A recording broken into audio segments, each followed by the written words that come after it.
Senior सियासतदान और माहिर कानून एतजाज़ एहसन साहब आज हमारे साथ खास तौर पर मौजूद हैं। बैरिस्टर एतजाज़ एहसन साहब खुशामदीद कहते हैं शो में। अस्सलाम वालेकुम सर, आप खैरियत से हैं? जी बिल्कुल खैरियत, थैंक यू।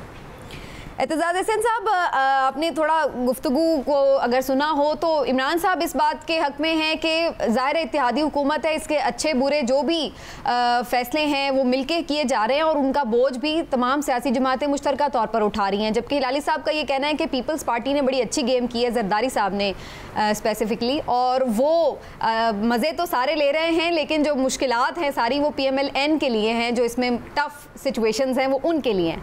वैसे आपकी इस इत्तेहादी हुकूमत के बारे में क्या राय है? ये फैसले जो मुश्किल कर रहे हैं ये सब इक्वली शेयर करेंगे बोझ, या फिर चूंकि प्राइम मिनिस्टर PMLN के हैं तो ज़्यादा जिम्मेदारी उन्हीं को उठानी पड़ेगी? न सिर्फ ये कि प्राइम मिनिस्टर मुस्लिम लीग नवाज़ के हैं, पर अभी तक जो मेजर ओहदे हैं और जिन पे फैसले हो रहे हैं और फैसले नागुज़ीर और ज़रूरी है वो भी मुस्लिम लीग नवाज़ के पास है। मिसाल के तौर पे वजारत दाखिला अब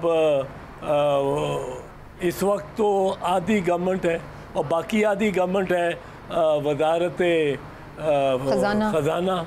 अब वजारत ख़जाना भी उनके पास है और वो भी एक अहम तरीन और उसमें भी फैसले, मेरा ख्याल है मुफ्ता साहब उनको भी नहीं पूछ रहे हैं, शहबाज शरीफ को भी। अच्छा। और वो पूछ रहे हैं सिर्फ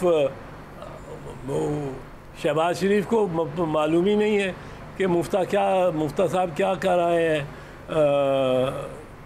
डील IMF के साथ। और ये भी कहा जा रहा है कि वज़ीर आज़म को ये दूसरे दिन पता लगा है कि वो कीमत तेल की 30 रुपये बढ़ा दी है मुफ्ता साहब की प्रेस कॉन्फ्रेंस के बाद। और मुफ्ता साहब तो इस तरह मज़े से हंस रहे थे, मैंने कभी कोई ऐसा वज़ीर ख़जाना नहीं देखा जो टैक्स लगा रहा हो और साथ हंस रहा हो, गप्पे शप्पे लगा रहा हो, बड़े रिलैक्स मूड में हो। ये तो बड़ा टेंस होना चाहिए वज़ीर ख़जाना को। ये तो लगता है कि कोई उनको परवाह ही नहीं है, कोई ध्यान ही नहीं है, वो जो हुक्म मिल गया वो मिल गया है। मैं तो ये नून लीग के और ये एलाइज को भी ख़राब करेंगे, एलाइज को भी एलाइज साथ है अब इनके, और एलाइज को कोई पता ही ना हो, ना इन्होंने इनके अंदर जो टीम है, इनर टीम, वो नून लीग की है, उसमें बड़े देखें हुनरमंद लोग हैं, तजर्बाकार लोग हैं, ऐसे हैं जो वज़ीर आज़म रहे हैं पहले, शाहिद खाकान अब्बासी वज़ीर आला कई मरतबा रहे हैं, शहबाज शरीफ वज़ीर पेट्रोलियम रहे हैं, वज़ीर एहसन इकबाल साहब हैं, बड़े सीनियर हैं मुख्तलिफ मिनिस्ट्रीज। बिल्कुल, राना सनाउल्लाह साहब, एहसन इकबाल साहब वज़ीर दाखिला भी रह चुके हैं, प्लानिंग के भी, तरक्कियात, प्लानिंग एंड डेवलपमेंट। और ये ख्वाजा आसिफ साहब, ये तो कितने इनके पास महकमे थे, फॉरेन अफेयर्स था, वाटर एंड पावर था, डिफेंस था, और ये माशाल्लाह तनख्वाह भी ले रहे थे। एक ये एडमिटेड इनकी पोजीशन है, एक कंपनी से, गैर मुल्की कंपनी से, वो जो अकामा पे, और अकामा कहते हैं कि पैनामा से अकामा हो गया। अकामा तो इसको, अकामा तो बहुत ज़रूरी है, बहुत अहम है और ज़्यादा सीरियस है। अकामे से अगर आपको मिला हुआ हो, आप लिक्सटेनटाइन में, आप लग्जमबर्ग में, आप केमन आइलैंड्स में, आप आइल ऑफ वाइट में, आप ऑफशोर अकाउंट्स रख सकते हैं और खोल सकते हैं।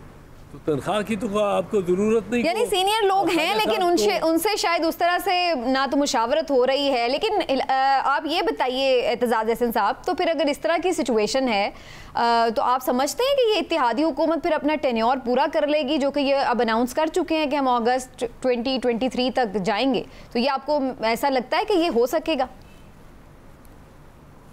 देखिए, मैं तो अगर समीना इन्होंने इस तरह ही रखा और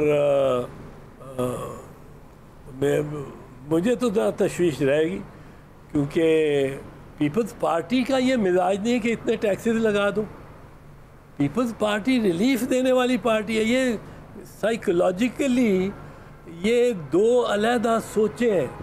पीपल्स पार्टी तो रिलीफ देने वाली पार्टी है, पीपल्स पार्टी तो रोज़गार देने वाली पार्टी। जितना रोज़गार और जॉब्स मिलती हैं पीपल्स पार्टी के ऐद में, पिछली दफ़ा भी जब जरदारी साहब थे सदर और यूसुफ रज़ा, इतनी मुलाजमतें मिली अगर हैं तो उस ज़माने में मिली। ये अपने बिजनेसमैन लोगों को खुश करते हैं।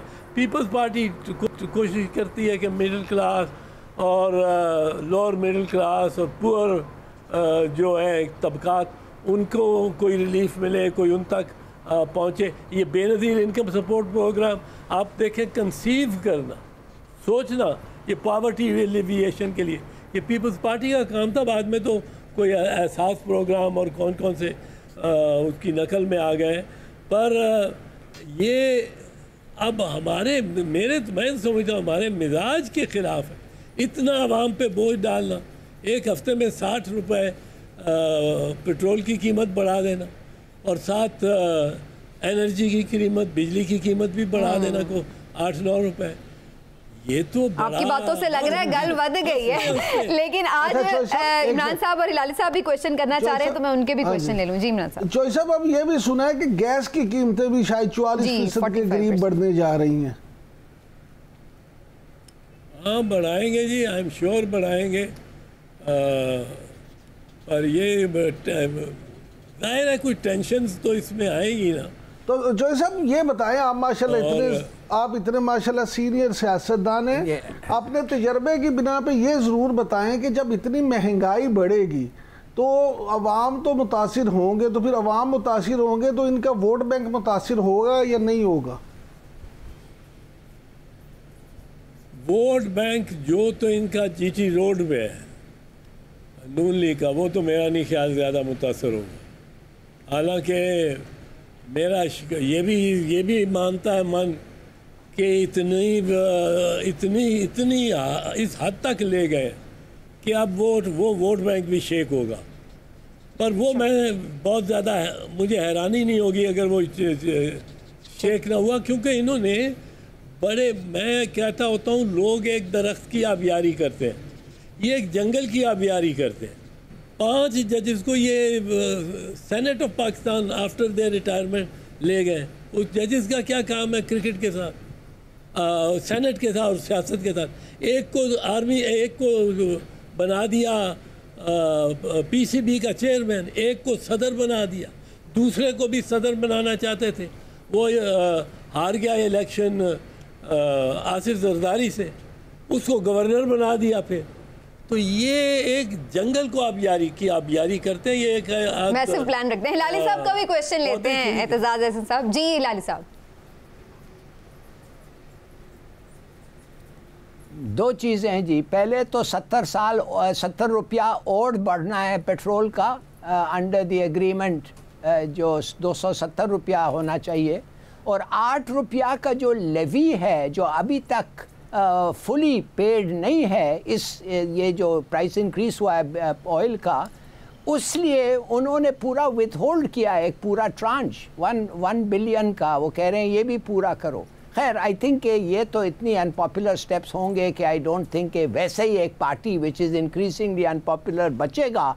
मगर मैं आपको बताना चाहता हूँ, मुफ्ता इसलिए हंस रहा था कि मुफ्ते को उसी वक्त परमिशन मिल गई थी हमारे पावर्स दैट बी से कि ये जो 30 और ये वो तुम कर रहे हो ठीक है, करते जाओ। तो मुफ्ता भी वॉज रिलीव्ड। मेरे ख्याल में इट वॉज नॉट हैप्पीनेस के उसके लाफ कन्वे कर रहा था, वो रिलीफ कर रहा था कि भाई मुझे इनसे भी परमिशन मिल गया है प्राइसेस इंक्रीज़ करने के लिए। आई थॉट अच्छा, लेकिन लाल साहब वैसे नाम तो उनका ठीक लेना, वो ऐसे अच्छा नहीं लगता कि हम उन्हें मुफ्ता कहें। उनका नाम मिफ्ता इस्माइल है, तो होपफुली कि हम इसको अच्छे तरीके से यूज़ करें। लेकिन एतजाज़ एहसन साहब, पेट्रोलियम प्राइस तो एक इशू है, लेकिन और बहुत सारी चीज़ें हैं जिनके ऊपर बड़ी बात हो रही है। मसलन शहबाज शरीफ साहब के जो साहबजादे हैं वो मुख्तलिफ दौरों पर नज़र आए हैं, जो कि पाकिस्तान में मतलूब है अदालतों को। इस तरह की चीज़ों पे भी तनकीद हो रही है। जो इश्तिहारात दिए जा रहे हैं मीडिया पर, लोग कह रहे हैं एक तरफ आप इतनी मईशत के बुरे हाल नक्शे खींच के बता रहे हैं, तो दूसरी तरफ इतनी ज़्यादा इश्तिहार अगर आप मीडिया पे दे रहे हैं, तो ये सब चीज़ें आप समझते हैं कि ये सारी चीज़ों में बिल्कुल इत्तेहादी जो हुकूमत है वो बाकी सियासी जमातों से बिल्कुल भी मुशावरत नहीं कर रही है, ये सिर्फ अकेले तनहा फैसले हो रहे हैं?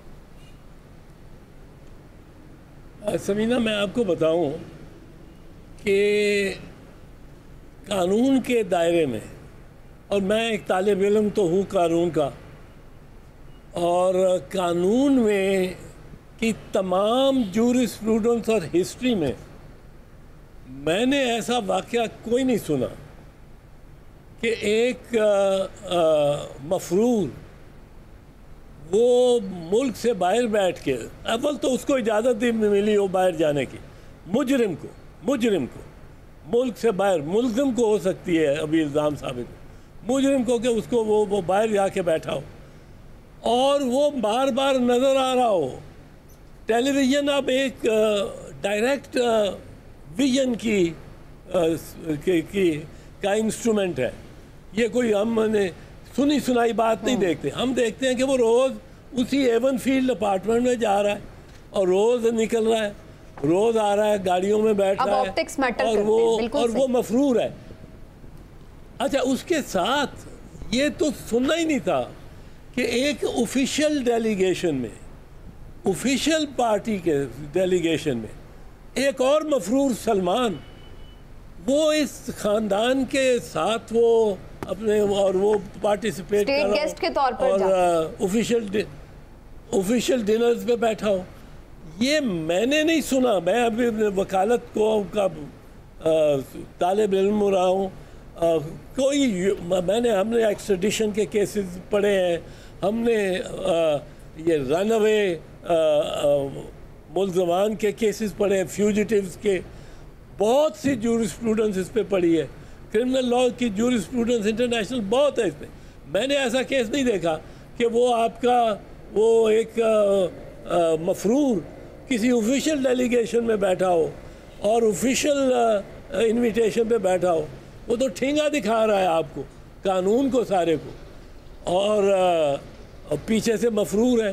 ये सिर्फ और सिर्फ लाडले शरीफ ख़ानदान के लिए ये इम्कानी तौर पे मुमकिन है। मैं किसी को और नहीं समझता कि वो ये इस किस्म का की रियायत उसको मिल। लेकिन आजकल एक तनकीद और हो रही है कि कोई और लाडला हो गया है शायद अदालतों का, आजकल ये बड़ी बात सुन रही है।